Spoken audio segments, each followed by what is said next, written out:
Deeper the roots taller the tree, ये एक story है। इस स्टोरी में एक बार्बर होता है जो कि अपनी वाइफ के साथ एक छोटे से गांव में रहता है। उस गांव में वह नाई का काम किया करता था और वो अपने काम में बहुत ही ज़्यादा अच्छा था, जिस वजह से उसको वहाँ के राजा के यहाँ नौकरी मिल जाती है और उसे काफ़ी अच्छी सैलरी भी मिलती है। बट वो बार-बार हमेशा गोल्ड के बारे में सोचता रहता था। वह सोचता था कि मुझे बहुत सारा गोल्ड चाहिए और इस वजह से वो बहुत ज़्यादा टेंशन में रहता है। एक बार उसने सोचा कि हमें सेविंग करके और कुछ पैसे को बचाकर गोल्ड में कन्वर्ट करना चाहिए। तो उसने बहुत ही ज़्यादा सेविंग की और थोड़ा-थोड़ा सेविंग करने के बाद उसने अपनी वाइफ़ के लिए एक नेकलेस और एक बैंगल्स बनवाए, यानी चूड़ियाँ बनवाई। और उसे वो उसकी वाइफ़ जब पहन के निकलती तो उसे लगता वो बहुत ज़्यादा रिच है। बट फिर भी वो इन सारी चीज़ों से सैटिस्फाई नहीं हुआ था और वह फिर से गोल्ड के बारे में सोचने लगा। इसी तरह से वो सोचते हुए एक बार जंगल के रास्ते से पार हो रहा था और एक पेड़ के नीचे वो थक कर के बैठ गया। तभी उस पेड़ से आवाज़ आने लग गई कि तुम्हें क्या चाहिए, मैं तुम्हारी सारी इच्छाओं को पूरा कर सकता हूँ। वह बार-बार पहले तो घबरा गया, लेकिन फिर उसने सोचा कि कौन है ये और इससे बात किया जाना चाहिए। तो वो कहने लगा उसे कि आप मेरी गोल्ड की विश पूरी कर सकते हैं, मुझे बहुत सारा सोना चाहिए। तो वो जो पेड़ होता है वो कहता है, हाँ, क्या तुम्हारे लिए 7 जार यानी 7 बड़े घड़े में अगर सोना मिल जाए तो वो तुम्हारे लिए इनफ़ है? तो वो कहता है, हाँ, बहुत इनफ़ है। वो कहता है, ठीक है, फिर अपने घर जाओ। वो फटाफट भाग के अपने घर आता है और वह देखता है कि 7 घड़े उसके कमरे में रखे हुए हैं।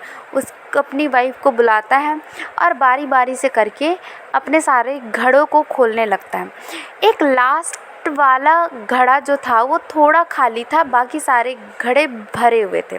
वो बहुत चिल्लाने लग गया, सोचने लग गया ये तो मेरे साथ चीटिंग हुई है, धोखा हुआ है कि उन्होंने बोला था कि 7 घड़े भरे हुए रहेंगे, लेकिन ये तो आधा खाली है, एक घड़ा। तो इसीलिए उसने सोचा कि कुछ भी हो जाए मैं इस घड़े को ज़रूर भरूँगा। और वो क्या करने लगा, उसकी वाइफ़ ने बोला, अपनी वाइफ़ से बोलता है कि हम थोड़ा-थोड़ा सेविंग करके और भी सोने में कन्वर्ट करके इसको और इसमें डालेंगे। सबसे पहले तो वो क्या करता है कि अपनी वाइफ़ की जो उसने गोल्ड की ज्वेलरी बनवाई थी उसको सोने के सिक्के में कन्वर्ट करके और उस थैले में डाल देता है। बट वो फिर भी नहीं भरता। फिर वो सोचता है कि हम थोड़ा-थोड़ा और इसको सेविंग करके और फिर सोने के सिक्के में कन्वर्ट करके और फिर भरेंगे। और वह ऐसे ही करने लगता है। धीरे-धीरे वो इतना ज़्यादा कंजूसी करने लगता है अपने खाने-पीने में भी कि वो बहुत ज़्यादा दोनों हस्बैंड वाइफ़ वीक होने लगते हैं। ऐसे ही जब वो राजा के यहाँ काम करने के लिए जाता है तो राजा पूछता है, क्या बात है, आजकल तुम बहुत ही ज़्यादा सैड लगते हो और इतने कमज़ोर कैसे होते जा रहे हो? तब वो कहता है कि राजा, मैं आपको क्या बताऊँ, मैंने अब तक ये बात सबसे छुपा के रखी थी, बट मैं अब चाहता हूँ बताना। मेरे पास 7 जार ऑफ गोल्ड है और बट वो 7th जो है वो आधा है, इसलिए मैं उसे पूरा फिल करना चाहता हूँ, भरना चाहता हूँ सोने के सिक्के से। इस वजह से मैं अपने पैसों को बचा करके उन सोनों के सिक्कों में कन्वर्ट करके और उसमें भर रहा हूँ।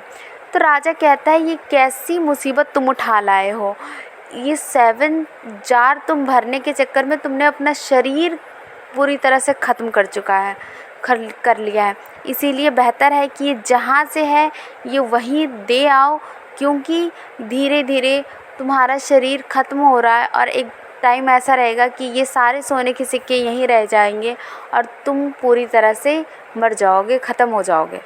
तो इस वजह से उसको ये बात सही लगती है और वो भाग के उस पेड़ के पास जाता है और कहता है, मुझे नहीं चाहिए तुम्हारे सोने के सिक्के, अपने वापस रख लो।